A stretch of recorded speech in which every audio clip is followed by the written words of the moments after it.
Okay, we're going to look at paper 2 now for my year 9 group. So starting off with question 1, let's calculate a paper. 40% is a fraction, answer in the simplest form. Percent is out of 100. 40 out of 100 is equal to 4 out of 10, which is 2 out of 5. So that's our answer. You can check these on a calculator, but it's something you should know anyway. Percent, so we've got out of 100, but here we need our decimal answer, 0 point something probably. So 98 divided by 100 gives us 0.98. And then 3/8 is a percentage. Okay, well this one is a little bit trickier. So it really helps if you know what a quarter is. Well, a quarter is 25%. Well, an eighth is half of that, which is 12.5%. So let's think about this. 1/8 is 12.5%. 2/8 is the same as a quarter, which is 25%. And then 3/8 would be these two things added together, which is 37.5%. Or you go calculator, 3 divided by 8 is 0.375, and you turn that into a percentage, 37.5%. Done.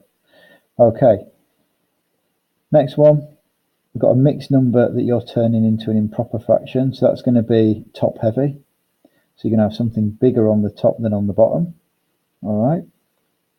So let's have a think about that. Well, you're in the land of sevenths here. 3 must be how many sevenths? Well, 1 must be 7 sevenths. 2 must be 14 sevenths. So we must have 21 sevenths there. So let's think about this. Really, the quick way is 3 times 7 is 21 plus 2 sevenths. So it's just 23 sevenths there. Your calculator can do this as well. So we use this form here, and you just put in 3 and 2 sevenths, and it turns into 23 over 7 for you. Subtract fractions. Well, yeah, we can check our answer on a calculator. It's not cheating, it's just checking, I suppose, but we need to show each step in our working out here. So we need a common denominator, 6 and 4. Well, let's use something from the 6 times table on the 4 times table is 12. So let's turn this into twelfths. So 6 times 2 is 12, 5 times 2 is 10. So 10 twelfths, take away, let's times everything by 3, top and bottom. So we should have 7 twelfths. All right, done. And then here we need to show that this is the case. All right, so for part C, to show that question, and yes, that'll just come through your calculator, but you do it yourself. Okay, and show all the steps. So let's just take these parts here. We know that 3 plus 4 is 7 because we are mathematical genii. Okay, so really the question becomes, how do we add a half to 2 sevenths? Well, we need this common denominator again. Something from the 2 times table and the 7 times table, which we're going to pick as 14. 2 times 7, 14. 1 times 2, 2. We're going to times everything by 2 here, so we're going to have 4 here, which gives us a total of 6 14ths. Okay.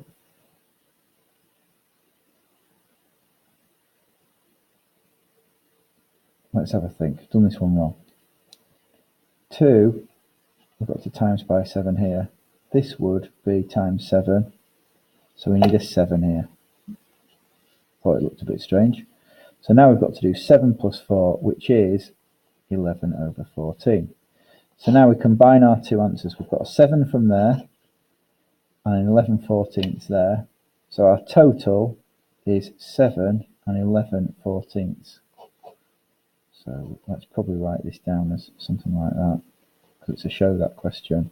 to get our final answer there. Okay, so let's do question 3.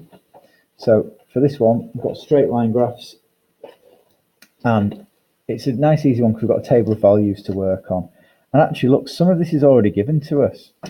So we know that we've got the point 0, 1, 0, 1.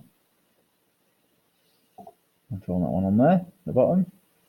And then we've got 316 as well. So 316 is 3 along, 16 up.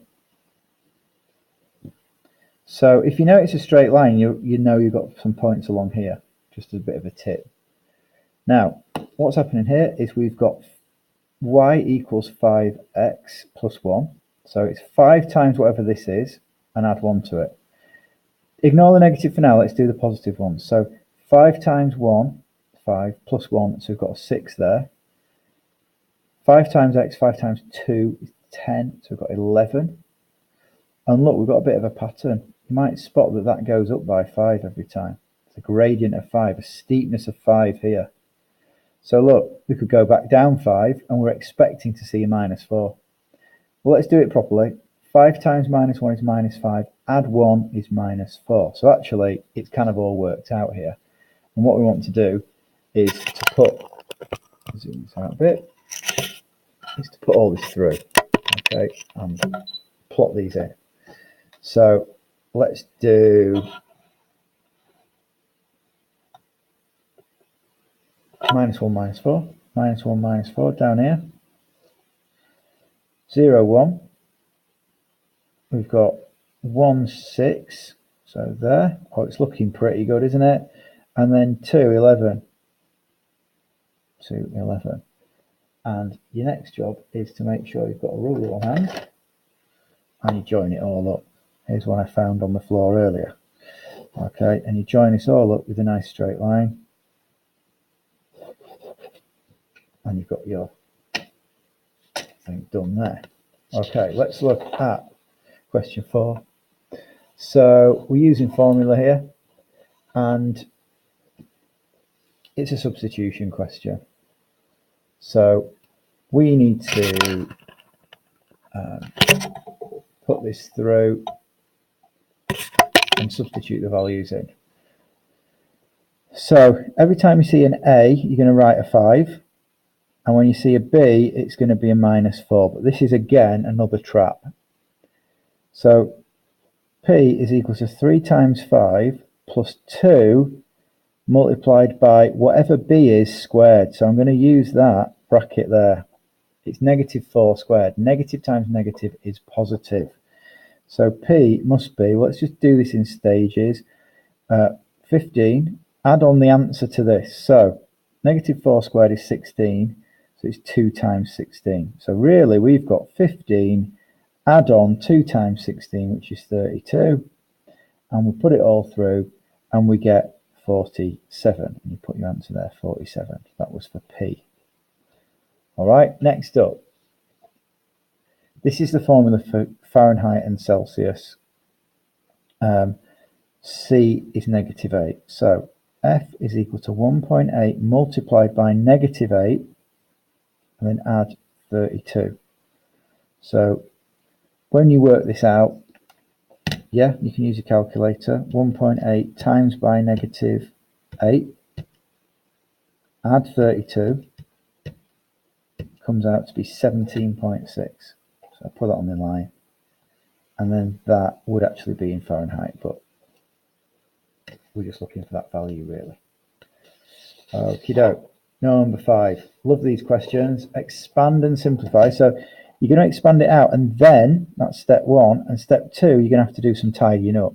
So let's do 2 lines here. The expand part, and we follow this pattern of FOIL. First, inside, outside, last. So the first 2. X times x is x squared. That's first. Outside, x times 7. 7x. Inside, 2 times x, 2x. And last, 2 times 7 is 14. Okay, we've done, that's basically step 1. Step 2 is to simplify. So look, nothing matches with x squared. but we've got a 7x and a 2x. It's a lot simpler if we just write that's 9x, and that's basically the answer there.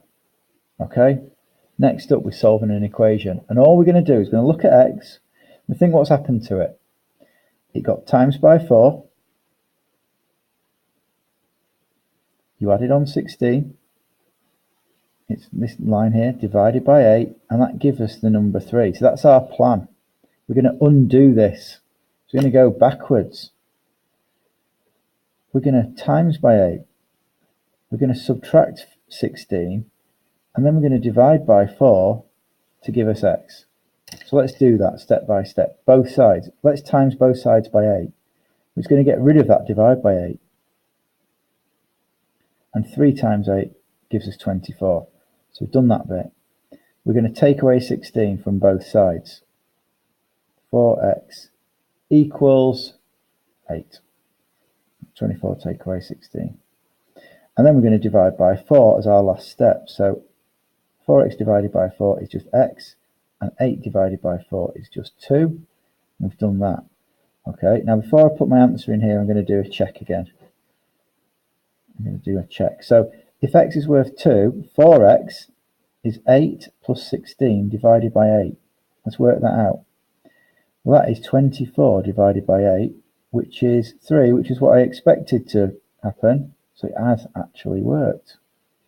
X is 2. Okay, inequalities. Well, this is a bit weird because we don't have a value for x. It's going to be a certain value on a number line. So let's solve this out as if we're solving an equation, but at no point are we going to write an equal sign.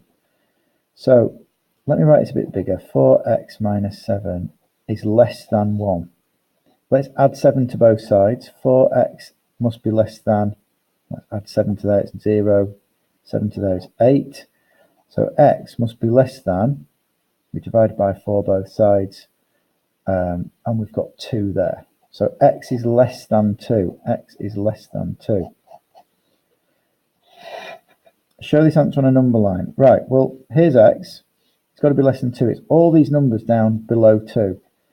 We use a hollow circle over 2. It doesn't include 2, it's just less than 2. And it's all those numbers that go that way to infinity that way.